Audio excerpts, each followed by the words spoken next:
Okay, I think we can start first. So welcome everyone. Thank you for joining us today for the webinar. My name is Anna and I'm the Operations and Marketing Executive at CoSpace Park. So CoSpace Park is a co-working office that also provides event space for rental. We offer bi-weekly free events, and during this period we have been hosting some online talks, and our event topic will range from health and wellness to personal development and more. Do support us by liking our social media pages for more information. And today we are presenting Existential Risk today, and presented by Rish. So he's the founder of Trynkle. I think most of you would have known, and he has years of experience in finance, government, advisory, and fintech industries. And throughout his career, he has worked with 6 distinct geographies and managed teams of more than 500 people. In addition, he counsels multiple fintech startups in Southeast Asia. So we are excited for more insights from him this afternoon. So if you have any questions during the presentation, feel free to send in into the chat anytime. There will be allocated time for Q&A towards the end of the webinar. So now, without further ado, we will pass the time over to Rish. Thanks so much, Anna. Hold on, guys. I'll just share my screen.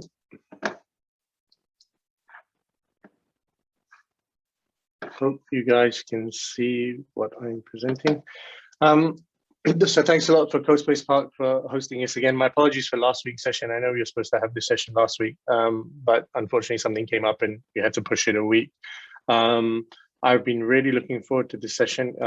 It's a particular, I guess, hobby topic of mine and a topic of interest that I really like, and I enjoy talking about it. And during my kind of travels and my career, it hasn't really come up as a big topic until the last couple of years, when people have started talking about other types of risk like climate change, and COVID has obviously made it a bit of a more contemporary subject. So we're going to talk a bit more about what is existential risk, what we think about it now, and what it actually is versus, should we even be thinking about it, and why does it matter? So hopefully you guys enjoy it. And if you've got any questions throughout the conversation or at the end, just feel free to jot them in the chat or reach out directly. I know there's a few regular people on today's webinar, so nice to see you again. I know there's a group, I think, who've joined us from Australia as well, so welcome again. But if you've got any questions, just put them in the chat, or you can say them vocally at the end of the talk. So what are we actually going to be talking about today? Specifically, we're going to start talking about exactly defining what existential risk is. We're going to talk about, why it matters in terms of priorities and whether we should or shouldn't be thinking about it. Is it just something interesting that we have as kind of coffee table conversation, or is it something much more serious that really matters to us and we should focus a bit more on? And then we're going to start talking a bit more specifically about, how does it relate to our thought processes? How does it relate to our society? And in terms of personal development and morals and ethics, how does existential risk fit into that concept? So that's how we're going to discuss it. How did I come into the whole existential risk framework? So when I decided to leave my job in finance and start up my own consultancy, the premier kind of motivation behind that was to do good for society and to help people learn about, critical thinking, social thought, improving themselves, improving each other, etc. And there's a specific phrase within that really caught my eye, which was altruism. And altruism essentially means, the opposite of egotism. So instead of being self-interested, what's your interest in others, improving them, helping them out, making them better people and making their situation slightly better as well. And a small part of effective altruism, a sub part of it, was talking about existential risk. And it interested me a lot because I'm a bit of a sci-fi kind of guy, and I like movies that deal with, end of the worlds. I like movies that deal with kind of technological phenomenon. I'm obviously dealing in the startup communities with a lot of fintechs and AI companies that also come to me for advice. And I see, I guess I'm at the cutting edge of certain technology in my job. So I deal with robo-FX, I deal with machine learning, I deal with proper artificial intelligence on quite a large level. And to me, those are quite interesting solutions and interesting technologies to drive society forward, but they also come with risks attached to them. And existential risk is a big part of that component. Is how is our future looking and what are the risks that could impact humanity at a point in time? And so when I was doing this job and advising these startups, I started to look at things from a slightly different angle and think about, well, is this technology actually being used in the most appropriate way? Is this technology actually safe in the long term? And we're going to talk a bit more about that later. So that's how kind of existential risk came into my sphere. One of the people who is a really kind of close confidant of mine and someone I really look up to is a guy called Toby Ward from UK. He's written numerous literature on existential risk, and him and I have kind of got similar views on how we should approach existential risk. And we're going to be talking about some of his work later. And specifically, we're going to be talking about whether you guys have some role to play in existential risk, or is, like I said before, is it just something that's kind of good and nice for you to hear?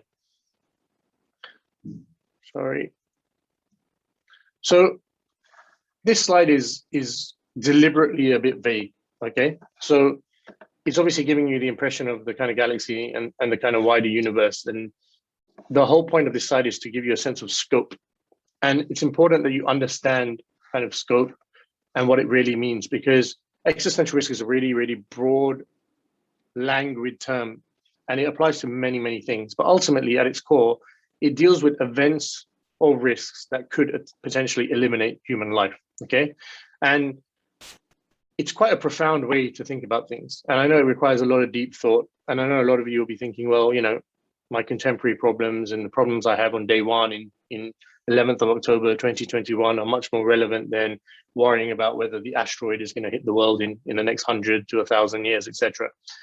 But, and that's fair if you have that view. But the important rationale behind existential risk to understand is that there is potential out there. There is a potential out there for something dramatic to happen that could impact humans and could lead to some level of catastrophe in the world, okay? And why is that important? Because as we've seen in the last 2 years with COVID, one particular virus has completely dominated and engulfed our entire life, right? Now, it hasn't led us to the extent of, you know, completely removing and wiping out humanity from Earth. But what it has done is showed that whatever technological advancements we've made, whatever type of social advancements we've made, we're still at the mercy of factors that in some cases are beyond our understanding. Lucky with COVID, you know, we've had a bit of a history with similar types of coronavirus diseases, SARS, etc. So we've learned and we're getting out of it now. But it should be a good reminder to humanity that actually we're just a kind of small little instrument in this kind of galaxy and universe. And as a result, the risks out there are just so big. And some of them are risks that probably we've never even thought about. Some of the risks that we can't even envisage. But there's always a reminder out there that there's something bigger lurking. It's a bit like Avengers, if you like. You know, there's a Thanos figure out there, and he's lingering somewhere in, you know, another galaxy, waiting to invade Earth. And as much as that sounds dramatic and sci-fi-ish, that represents an existential risk that could potentially impact the Earth and the people that inhabit the Earth. And to me, that's a really interesting concept because, you know, we joke about it, and my next slide kind of shows this quite clearly. Like, we joke about it from a movie perspective, right? I mean, if you look at July the 4th as a date when movies are released, it's always released with a big summer blockbuster in the US that deals with some kind of elaborate sci-fi or end of the world type scenario, and we flock to that. It's what attracts us as human beings. And if you look at some of the movies there, you know, from Deep Impact, which deals with a asteroid hitting the Earth, or in the end, it doesn't actually hit the Earth completely. But that had the threat of wiping out humanity. In the end, it did wipe out the majority of humanity, I think, or at least 50%. And we're lured to that type of movie. We're lured to that type of fiction. It's attractive to us. Same like the Terminator below him. The Terminator is essentially artificial intelligence gone wrong. There's a security system that basically overtakes all other machines in the world, and robots end up controlling humans. They don't kill all the humans fight back, and you know the story from there. The Matrix, another example of an existential risk where, you know, individuals are essentially cocooned and plugged in to a bigger robotic server, and they are basically slaves to machines. Another example is Mad Max. Another example is The Truman Show. All different types of existential risk and all different types of attractive media that we long for, that we go to see. And one of the reasons it's attractive is because we don't think it could really happen to us, right? And it's interesting because we approach it from that type of perspective. Like if I told you guys, you know what, we're really close to being a matrix-like society, you'd probably just go, Rish, keep quiet, you don't know what you're talking about. But maybe we are closer than you think. And if I told you the stats about, say, asteroids actually hitting the Earth, they're significantly larger than you probably conceive. I mean, I think in a given year, at least 5,000 to 10,000 asteroids hit the Earth. Now, that doesn't mean that they're all the size of Singapore and cause catastrophic damage, but some do cause some levels of damage. They hit houses, they hit fields, some just go dormant in the oceans, some do nothing and they break up in the atmosphere. But there's still a potential out there. And one of the reasons I like to use movies as an example in a lot of the work I do is because movies are essentially a piece of fiction and a piece of imagination that is tailored on some truth, okay? And the best example being in this particular instance, if you look at Train to Busan, which is a zombie film, which I'm sure many of you are familiar with out of Korea, because they released #2 this year. We all believe that zombies are not possible, right? We all know that in our current stage of evolution, there is no such thing as a zombie. But over the last 30 to 40 years, there have been various experiments on dead bodies. There's been various diseases that have caused the heart to prolong longer after death, etc. And that gives rise to the phenomenon and this tales folklore of zombies. Now, what's to say that in another 50 years or 100 years or 1,000 years, zombies don't actually become real and part of our society, and something like The Walking Dead becomes your reality? And dealing with existential risk is much an effort and an activity in imagination as it is in science, because you're trying to bridge the two together. And those people who work with existential risk on a day-to-day basis are trying to understand what exactly could happen in our world that could destroy it. And obviously we're at a time now where our technology is quite sophisticated. We're at a time now where we probably have as global a view on technology, society, and people as we've ever had. So understanding and analyzing these things is probably now at its peak. And so whenever you're thinking about a movie, next time you go to watch, whether it's June or you go to watch Black Widow or you go to watch any of the movies that are coming out soon, Eternals is probably a good one. Think about, well, what was the reality and the basis that caused this work of fiction to come about? And for every Thanos out there, I'm sure there's some justification. For every Deep Impact where there's an asteroid hitting the Earth, there's some justification. For every Terminator out there, there is some justification of something that's really happening in the world. And that's why existential risk as a concept exists. I'm not going to get bogged down in the theory today on kind of existential risk and the, I guess, the real technical parts of it. I'll let you guys read that for yourselves. But the reason I put this slide out there was to make you have some kind of grasp of the scale of what we're talking about. Human beings in their current form as Homo sapiens have only existed for about 200,000 years, okay? And before that, you had other organisms. You had dinosaurs. Dinosaurs ended up being extinct after an asteroid hit the world. And you've literally had hundreds and thousands of years of Earth. And if you pocket our period, if you pocket our lifespan as human beings, it's a very, very small scope. Now, what that means is, okay, great. We know that, we understand that, but it also means that there could have been a series of risks, natural risks that have occurred over numerous millennia that we are just unaware of. Asteroids is something we're familiar with, but maybe there's something that didn't happen or only happened 50 million years ago that we're not aware of. And the idea behind existential risk with speaking about it in this type of forum is to somewhat understand that actually a lot of the things that we perceive now aren't necessarily relevant. What we need to do is open up our mind and think about things from an imaginative, creative point of view. And there's a lot of uncertainty when you do that. You talk about, is there life in the universe? Will the sun explode? Will climate change kill the world? And as you can see, we're slowly working our way back to something more realistic. But to work your way back from something more realistic, you need to start at a really kind of obscene level. And there's a lot of government groups out there that actually have teams that do this. They think about the most obscene or the most unlikely event that's going to happen, and they try to put in a contingency plan if that event happens. Israel are quite famous for this. The US are quite famous for this. And a good example would be like the zombie example. What would happen if a disease existed that could bring the dead back to life in some capacity? Are we prepared for that? And it sounds so, far-fetched. It sounds so crazy, but that's actually happening out there. And the reason we need to be aware of that now is because we're, like I mentioned before, we're at that technical kind of precipice now where things matter. And we're probably at the best stage we have had in the last 200,000 years to actually understand what are the risks coming forward and what we can learn from the past. So just some basic risks, human risk. Humanity goes extinct prematurely.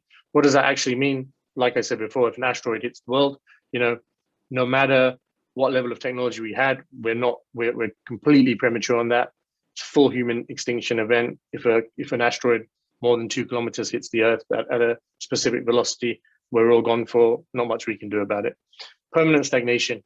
It's an interesting one. Permanent stagnation is very much like the kind of Mad Max world. So for those of you who have watched Mad Max, it's there's been some kind of nuclear solar event that's happened, and people are living pretty desperately in a desert kind of environment where the sun is pretty much killing them. They don't have access to water, nothing's growing, things like that. And after a while, that environment will precipitate the downfall of humanity because you can't grow crops, you can't produce water, and it's an unrecoverable collapse. So that's another one, permanent stagnation. And permanent stagnation can ironically be applied to your current life as well, because if you feel that some of the parameters of life can't be changed, you're in a period of permanent stagnation. So think about it from that point of view.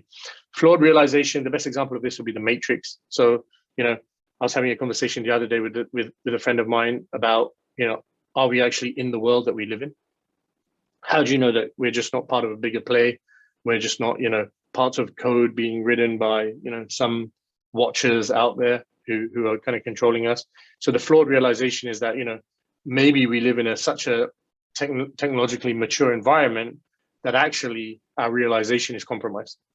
And maybe we're just passing time living in that world. Again, a bit far-fetched, but as the movie The Matrix shows you, there's some rationale in the way we handle our society and the way we construct a society that might be coming our way.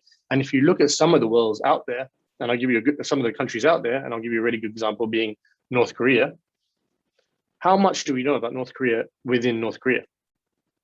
And this is an important point to grasp, because the society within North Korea, the humanity within North Korea, is only as strong and as pervasive and as exposed as the North Korean government allows it to be. So you're talking about a country that doesn't have free access to the internet. You're talking about a country that potentially has to eat food at certain times, has to shop in certain outlets, has to sing the national anthem 5 times a day. It's prescribed. It's very you're borderline living in a kind of fantasy world versus a reality world. And where is the distinction between the two? And I think a lot of countries have been moving in that way over the last kind of 15 to 20 years.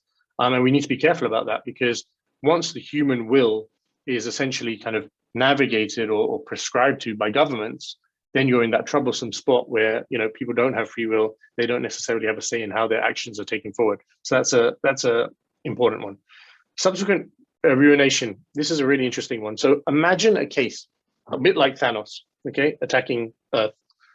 Imagine a case of a technological advancement that we don't know is going to happens, and we die as a result of that.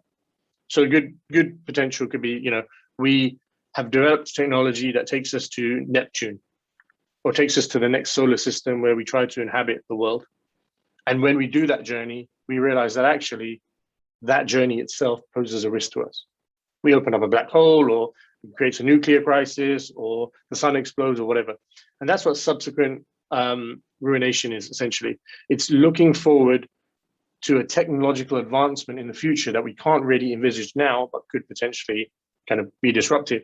And if you put yourself, say, in the 1960s or 1950s, and you think about, say, Facebook or the internet or social media, you're looking at a technology so far in advance that you may not have seen the positives of that technology. You may only see the negatives, and you may see that as a controlled society. So if I go to people in the 1950s and say, hey, you've got a world where you can put your pictures, you can put your friends, you can put all your information out there, and everyone has access to it and everyone can see it. To them, that might have been a huge social risk to them. They may not have liked it. They may not have wanted to embrace that. Imagine if you'd gone back even further to, say, 1910 or 1920, and you told people then that, hey, you know what, people in Japan, that there was going to be a weapon designed 20 years later, that could potentially wipe out entire cities and change the way of life in that city for the next 50 years. Obviously, I'm talking about the nuclear crisis and the atomic bomb. And that was eventually dropped on Nagasaki and Hiroshima. And if you had gone back and told those people that that would happen, most probably wouldn't have believed you. And they definitely wouldn't have understood the extent of the damage that was, was going to be coming. So think about subsequent ruination in that way. So the next slide, it's a lot of information, but the slide on the left is designed to help us go through our thought process. Okay, so we're going to go through that. The slide, the table on the right is just examples of existential risk. So look at the left and think about it. How do you respond to your car being stolen? Bottom left of the screen. How do you respond to your hair dropping every day? I know there's a few of you in the audience. I've had subsequent conversations with a few of you where you tell me about you're worried about hair loss. So how do you respond to that? Is that a risk? It is a risk to you because it directly impacts you. But is it a risk on a social level? No. Is it a risk on an existential level? No. And then you work your way up the table. Maybe one country goes through a recession. Maybe global warming ups the temperature every year by 0.01 or 0.02 degrees. Then you're slightly seeing that actually, well, that's more pervasive. It can affect multiple societies. It can affect multiple people. It can definitely affect multiple instances of society. So then you go higher up the table. Oh, the thinning of the ozone's there. Well, that just doesn't affect a society. That affects everyone. That doesn't just affect one or two countries. It affects multiple continents. Aging. It's not specific to people in the US. It's not only people in the US that age. Everyone ages. Destruction of cultural heritage is another good one. Are we losing our culture globally in expense to, say, new ideologies or at the expense of, say, technology?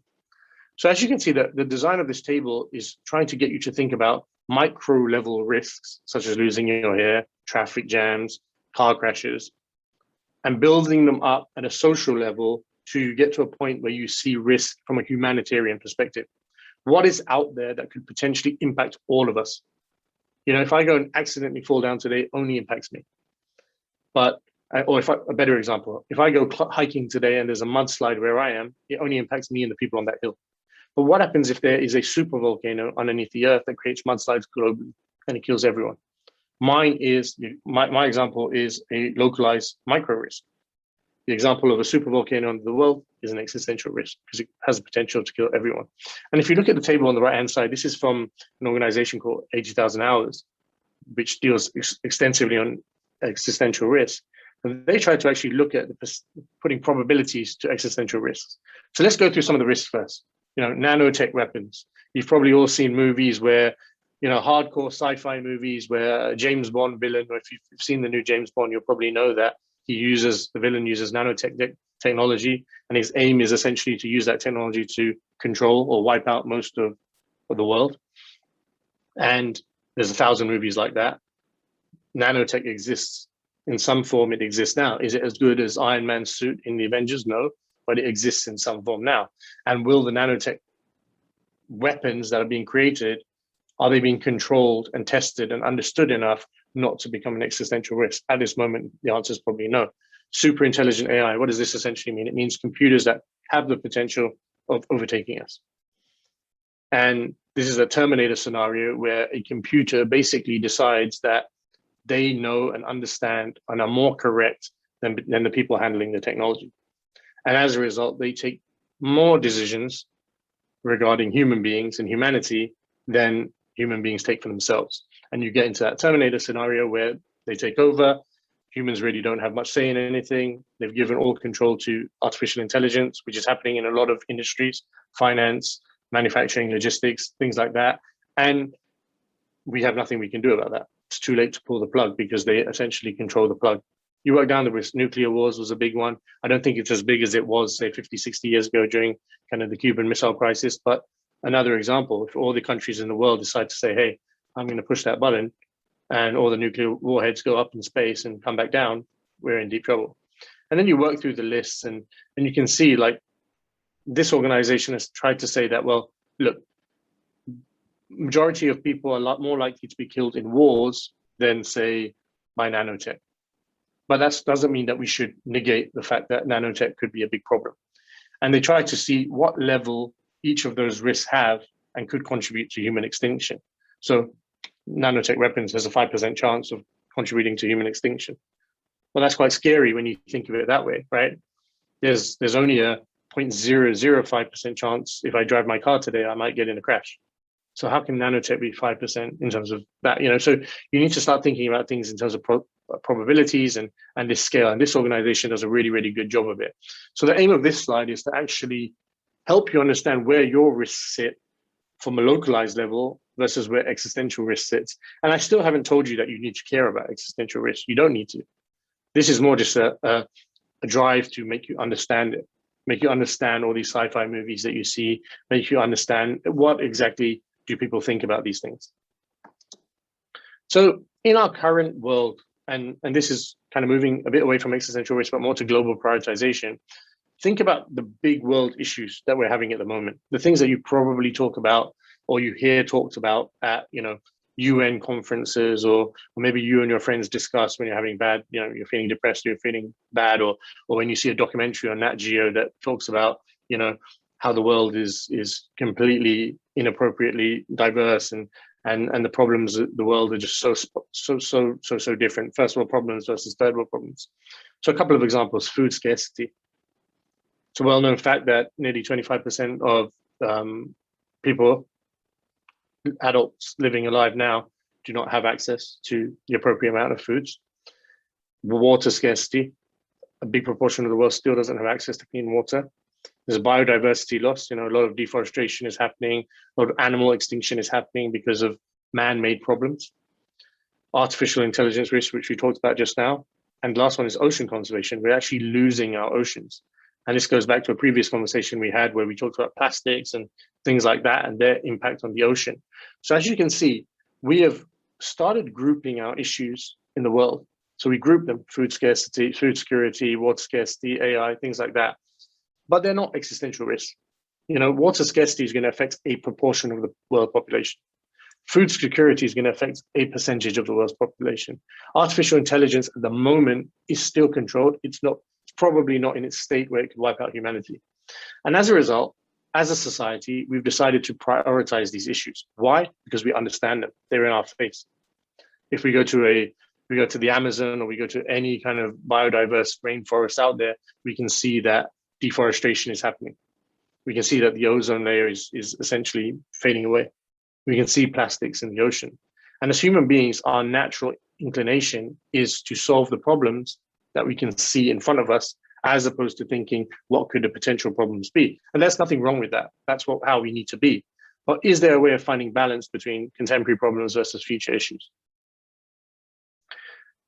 And this leads me on to a point, you guys have probably seen in recent weeks, people like the G8, G9, or actually they're probably G7 if you think about usefulness, and the UN and organizations like this have got together and they talk about things.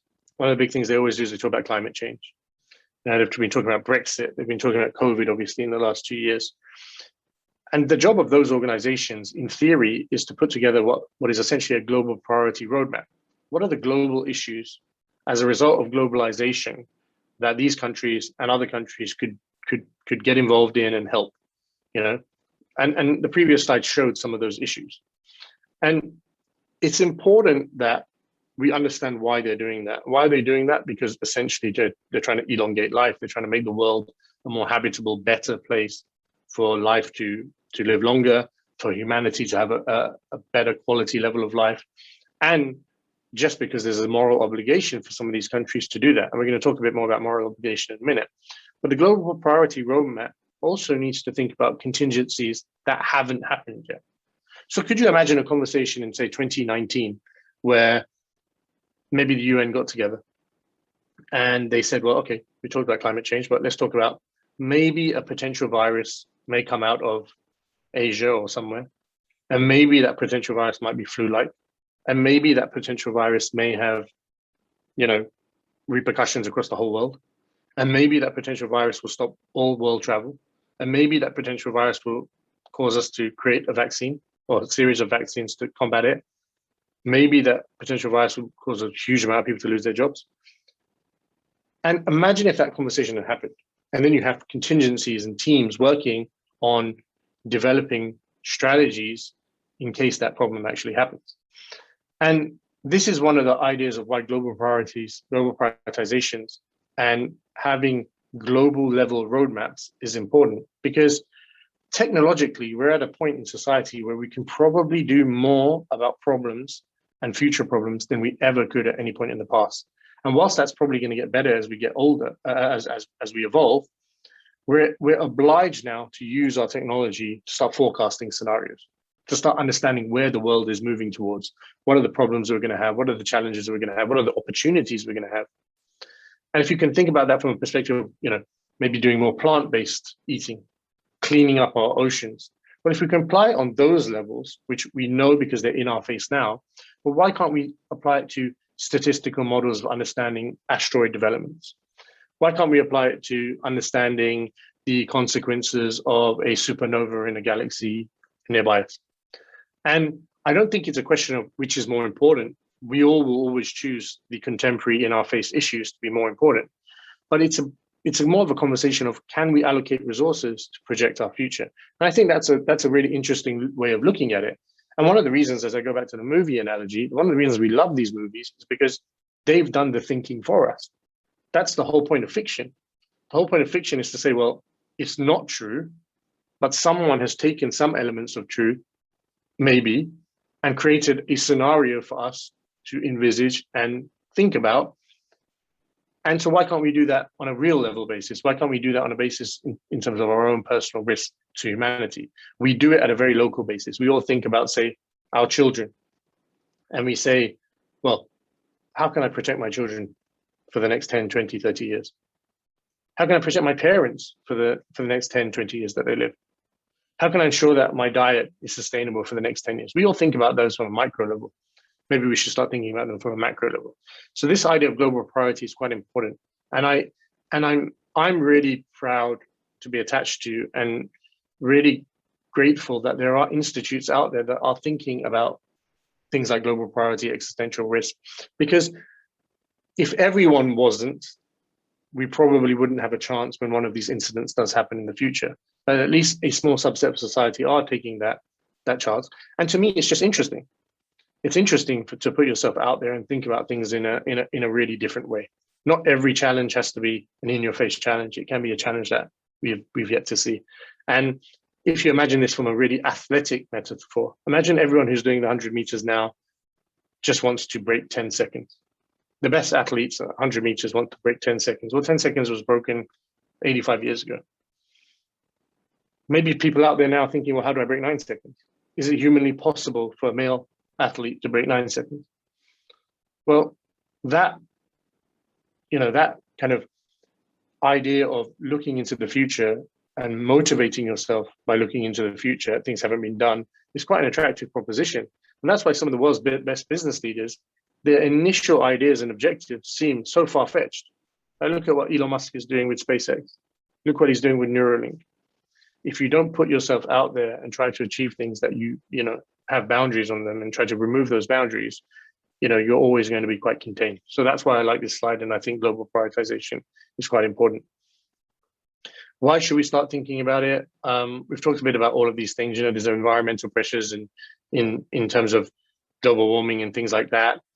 And environmental pressures now on a local basis make us think about, well, what could future environmental pressures be that could cause wiping out of humanity? Maybe if we reach a percent of 50% deforestation in the world, maybe the sun becomes too hot, we don't replenish our carbon dioxide into oxygen, and humanity can't survive. That's one example. There's a lot of technology unknowns that we're dealing with at the moment. And I would encourage all of you to start maybe just thinking about things in a way that, well, that could happen. What happens if there was a Matrix type scenario in the world going forward? What happens if there was a super intelligent computer that takes over? What happens if there was a case where, driverless taxis are, deployed globally, but all of a sudden the system fails and all the cars start crashing into each other? So thinking and pushing the boundaries of your thought process is really important. And you don't need to get actively involved. You don't need to go and say, okay, I have a solution to that. I have a solution to an asteroid hitting the world. I'm going to send Bruce Willis into space with a nuclear weapon. You don't have to have the solution. You just have to think about it. You just need to talk about it.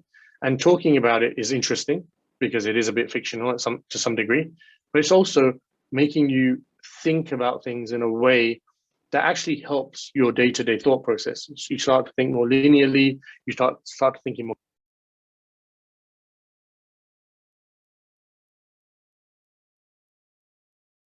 doing your day-to-day tasks. So think about that and try your best to understand the context of the world that with which you're living in. So to me, this is probably the most important slide. Just check one thing, sorry guys. So to me, this is probably the most important slide. I think it represents, I have this conversation with a lot of people, you know, Rish, why should I think about things for others or the future of the planet when I've got my own problems? Okay, so it's a bit of a leading question, because I can't go out there and say, well, don't think about yourself, only think about the planet, only think about others, be morally correct all the time. I can't say that because that's not how human beings work. It's not how our psychology is. But think about things in a slightly grander sense. You know, you are one person out of many billions of people. And we're talking about situations that could potentially wipe out all those billions of people. Okay, you still don't care. Okay, what if I told you some of those billions of people are your great-granddaughters? Or some of those billions of people could be your great-great-great-grandsons? Or some of those billions of people could be looking after the company that is named after you in the future that now means meaningless because there's an existential risk attached to it. And then slowly you start bringing attachment into the conversation and start thinking about, well, okay, maybe I should start thinking about my great-grandchildren. Maybe I should start thinking about the legacy that I'm leaving. Maybe I should start thinking about future generations because previous generations have given me so much. Think about the work your grandfather and your great-grandmother and whoever did for you and how that has led to your future and your moral obligation to do that for your current futures. And at the same time, look, you may say, look, it doesn't matter to me, I don't care. But there is a moral aspect to this. And as long as you're okay with how you handle that moral aspect, I think you can do whatever you want to do. But the other thing is, think about where we are in society. We're at a point where we can pretty much see into the skies. We can see other universes. We can code. You know, you got robots serving us food. There's restaurants now where robots are serving foods. There's the driverless taxis. We can do instant Zoom calls, FaceTime calls, wherever to anyone on the planet. So technologically now we're at a level where we're as good as it kind of gets, or we're as good as we are now and as we've ever been. So shouldn't we allocate some of that technology to increasing our future potential and possibly elongating the society that we're in? And this is important because we use technology for everything. Like if you think about it, we use technology to babysit. You know, you've got cameras now that put sounds on babies and do 3D kind of dolls and things like that. We use technology to make bubble tea. There's a robot bubble tea shop in Hong Kong. If for any of you in Hong Kong, go and see it. So we're using our technology for all these day-to-day activities that really are kind of meaningless, right? They add value to some extent, but they're not really social values. They're more personal, cosmetic, consumable values. So why don't we start using the technology from a longevity perspective and start thinking about how technology can help us from a life perspective? And that's a thin sword there, because you can either go the way of giving too much technological input into things and maybe going down the AI route where AI takes over things, or you can just become a person who's kind of anti-technology and starts thinking, well, no, we need to start thinking through our problems and not using technology. And then you kind of go back more into the kind of dark ages mold where technology doesn't help you as much. So think about your moral place. The other thing that is really interesting to me is this idea of altruism. And I mentioned it right at the beginning. We need to start embedding in our lives an idea of how our roles and responsibilities and actions impact others. So for instance, if you are a smoker, what is the net impact of your actions? Well, it could be you getting cancer. It could be you getting nothing. It could be the person next to you getting cancer. It could be the person next to you getting nothing. what's the impacts of you driving down the highway with your mobile phone, reading a text message on your mobile phone? Well, it could be nothing. It could be an interesting piece of news on your text message, but it could be a car crash. It could be a car crash where you survive, but 20 other people die. And so we need to get into a thought process of saying, well, what do our individual acts and what do our individual ethos towards life, how does that impact other people? And I think this is really, really important, because we are all symbiotic to each other. There's nothing that I do that doesn't impact someone else. There's nothing that you all do that doesn't impact someone else. I'm pretty sure, unless you guys are living by yourself in the jungle somewhere. And even then, you're impacting the ecosystem you're around. So think about the net impact of what you're trying to do. And then think about, well, do you want that to be a positive impact, or do you just not care? And if you just don't care, it's fair enough. I get that. I really do. But if you do care, think about how you can maximize your positive impact. It could be very simple. It could be giving up your seat on a train.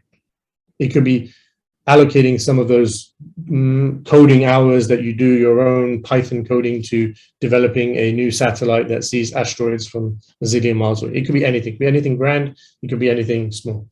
It could be education of kids to help them understand that actually we live in an environment that is constantly evolving, and we should be aware that there are opportunities and risks on both ends of it. And to me, life is like one big SWOT analysis. You look at your strengths, you look at your weaknesses, you look at how you can utilize them for opportunities, and you look about how you can utilize them from a threats and risk perspective.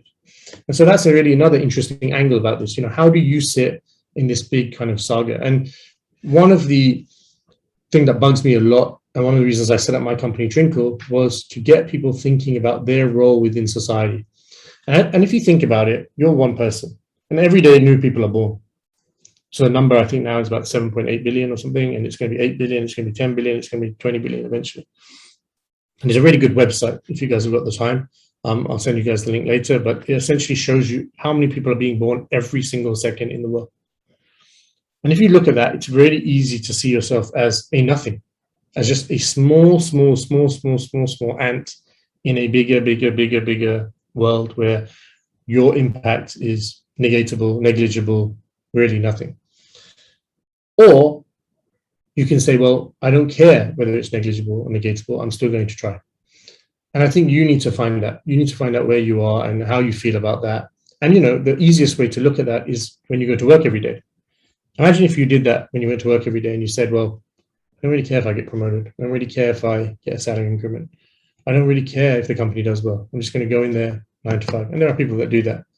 But most people care about whether they get promoted, or whether they get a bonus, or whether they get a salary increment, or whether their boss sees they're doing good work or not.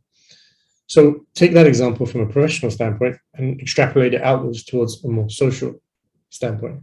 And like I said, you don't need to do anything profound. You don't need to do anything kind of revolutionary. It's just about thinking, are you being as effective in improving the lives of yourself and of others?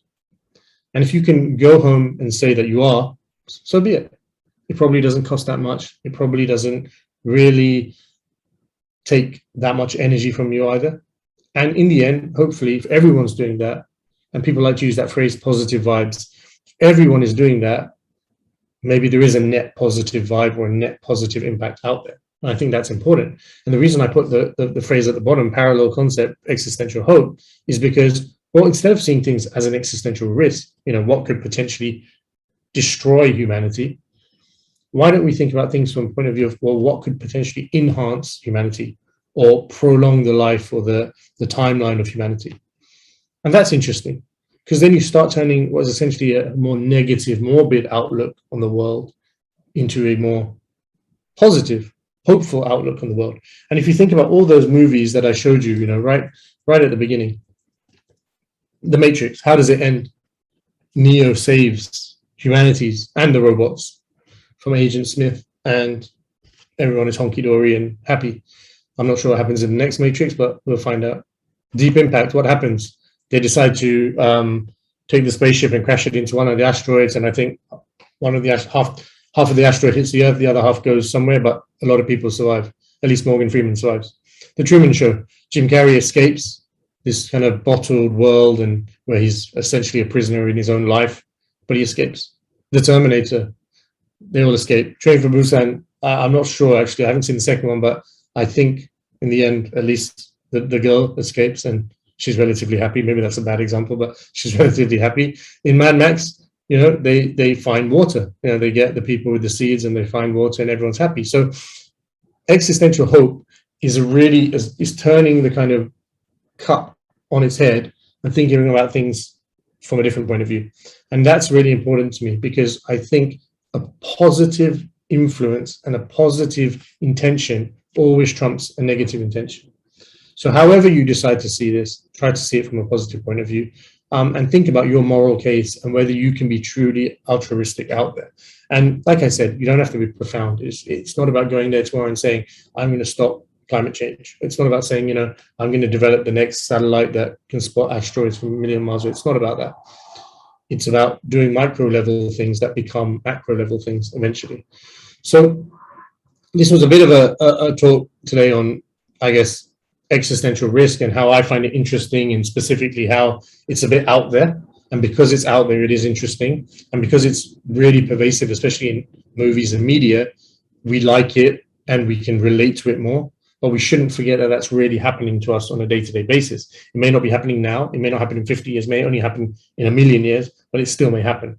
And we need to prepare ourselves for that. And the preparation doesn't necessarily mean technologically. It could mean preparing ourselves emotionally. It could mean preparing ourselves as a society to embrace these type of threats. But it's also just an interesting thing to look at.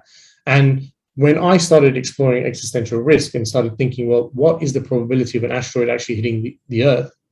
I started to think about other logical scenarios and logical thought maps and mind mapping in a very different way. And that to me is really important and critical, because whatever you do on a day-to-day basis, whether you're making a cake or whether you're designing a new system or whether you're starting a new business, you need to approach it in a logical, systematic way. That's the best way to ensure success. If you just kind of, do it off the cuff and kind of laissez-faire attitude, it may work. You may get lucky and it may work, or it may just inevitably end up tragic and in a bad situation.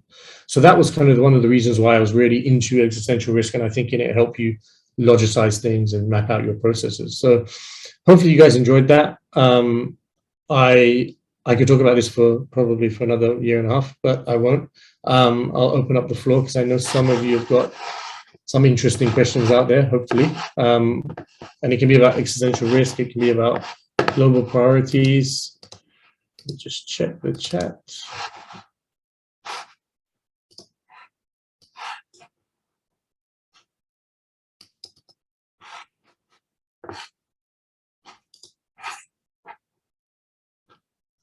Has anyone got any questions out there? I have a question. Just put them in the chat if you've got them, or you can raise your hand if you really want to. I had a question on my IG earlier, on Trynkle's IG earlier, which was, I just paraphrase the question. I don't have it in front of me, but it was essentially asking, well, I'm only one person. How could I really make that much of a difference? So let me use the example of elections, right? So for those of you in kind of Asia and Singapore or wherever, or any country really, you go through elections, democratic electoral processes. And you will see the build up to elections. Politicians go out there, they do some media, they sell policy.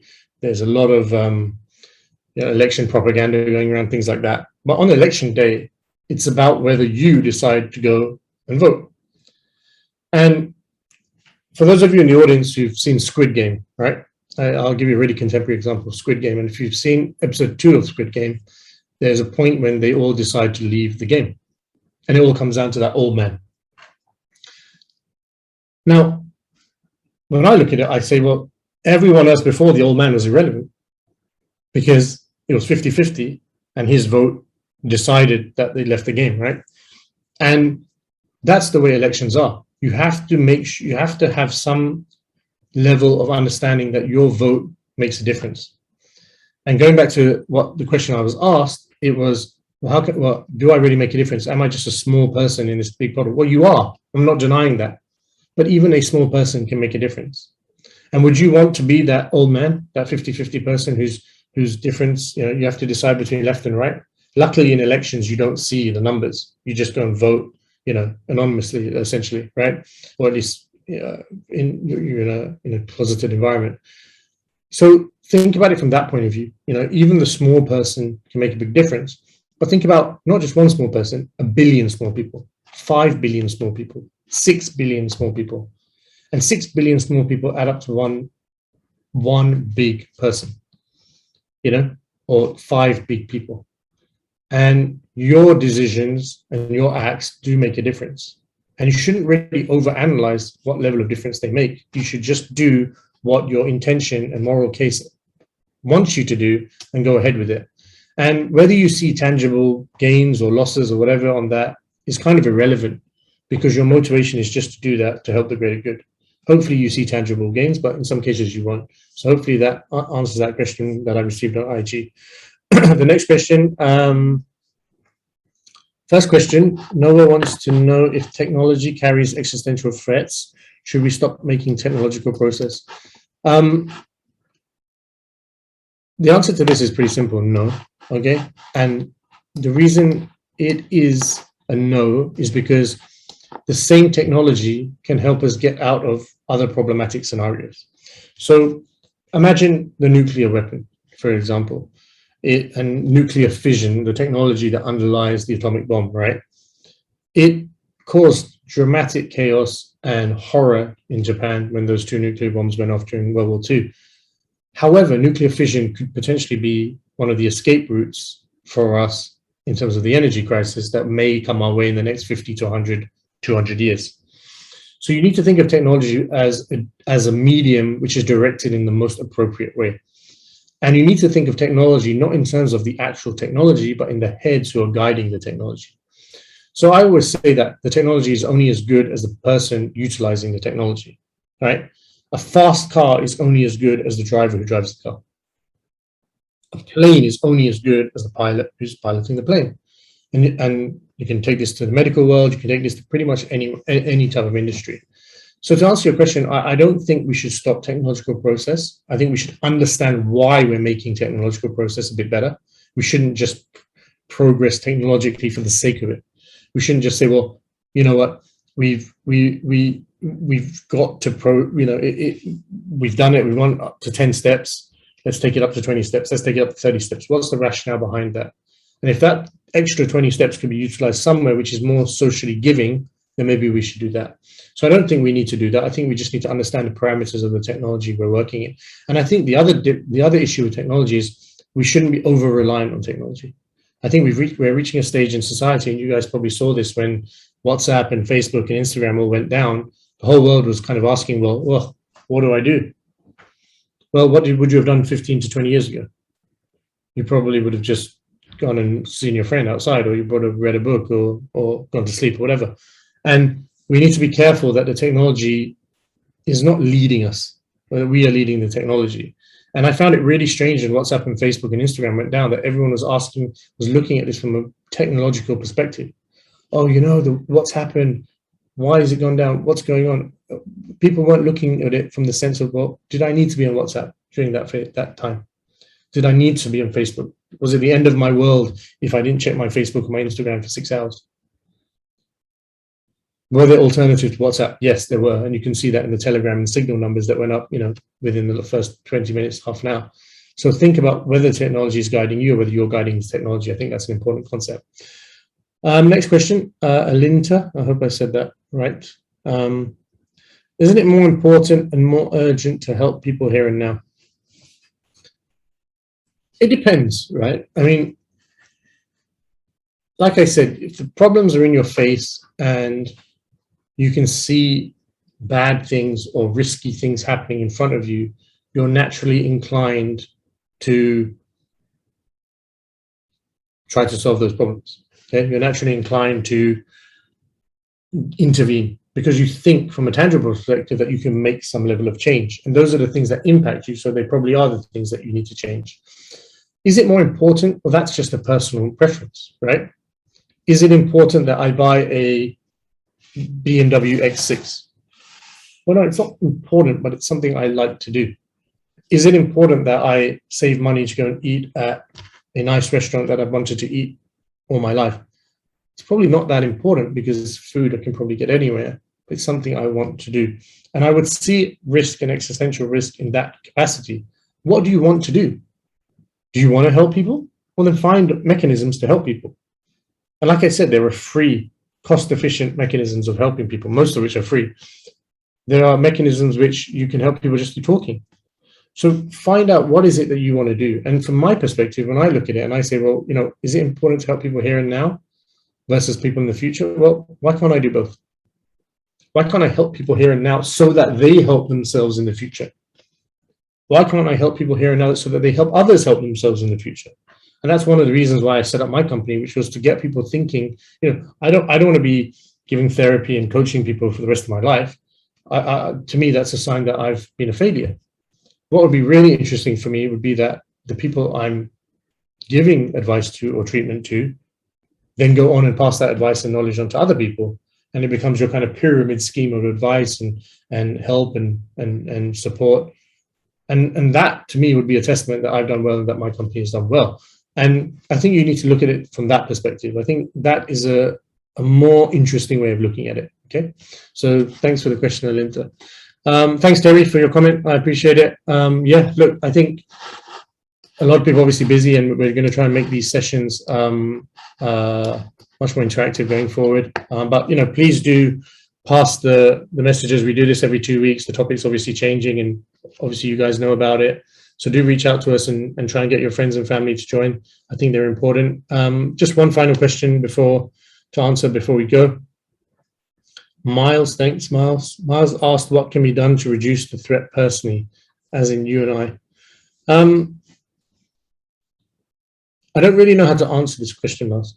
I don't really understand the question. So, what can be done to reduce this threat personally? So, I guess you're asking, what can you, Miles, and me, Rish, do personally to reduce the threat? Well, I think what we can do is we can understand the threat firstly. I think part of reduction is understanding. So, what is out there? Are there, if you look at the coronavirus as an example, what caused the coronavirus and what led to it proliferating across most of the globe? So understand the scenario, understand cleanliness, sanitation in these cases. Understand the idea that, labs may not be as secure as they think they are. So maybe raise that to your bosses, raise that to government authorities or whoever you want to do. Maybe just start educating yourself and your kids to be more aware that we live in a world that is much larger and more detailed and concise than what we're living in. And I think that understanding and education portion is something we can all do. And imagine if we're all educated and understanding on a global level. Imagine we're all talking about existential risk. Fine, we all can't do everything about it, but it gets the governments, it gets the people who are putting budget and funding into these initiatives to actually back us. It puts a certain amount of pressure on the relevant authorities to make the changes that need to be made, or at least prepare for the changes that are forthcoming. So hopefully that answers your question, Mark. I will leave. Doug has asked one more question. I'll just answer this question quickly, Doug, because I know we're quite tight for time. What do I think is the most existential risk and why? As I mentioned earlier, I'm a bit of a sci-fi fan, so anything kind of orientated within the realms of robots taking over and the kind of Terminator scenario impact is quite kind of interesting and sexy to me. I like the idea that, we are at a juncture in society where we're creating such strong technology, especially from an AI standpoint, that it could potentially run wild and cause us problems. I don't think we're at that stage yet. As I mentioned, it's the people who are guiding the technology that need to answer that question and control it more. And that's probably the biggest existential risk that I find interesting. I think it's also the biggest hidden existential risk. And what do I mean by that? It's kind of like inviting the burglar into your house, right? So you invite the burglar into dinner and then you don't expect him to steal something from you. And to me, that's kind of how AI is. I mean, like we're designing these systems to learn and constantly evolve, and we think it's always going to be positive or in our interest. And eventually that's going to bite us in the butt. And I'm kind of waiting for that day to happen in a weird kind of sadistic way, because then I think people will be a bit more respectful on the technology they create. So hopefully that answers your question, Doug. All right, guys, thanks. Really appreciate everyone tuning in today. It's been a really, really nice talk. I've just put up my social media stuff for you guys to see. So in case anyone wants to reach out to me directly, please do. We're going to be having another chat, I think, in a week's time, actually, since we took a week off last week. So please join us for that. And CoSpace Black and Trynkle will give you the info regarding that. So thanks, everyone, and appreciate it. Thank you.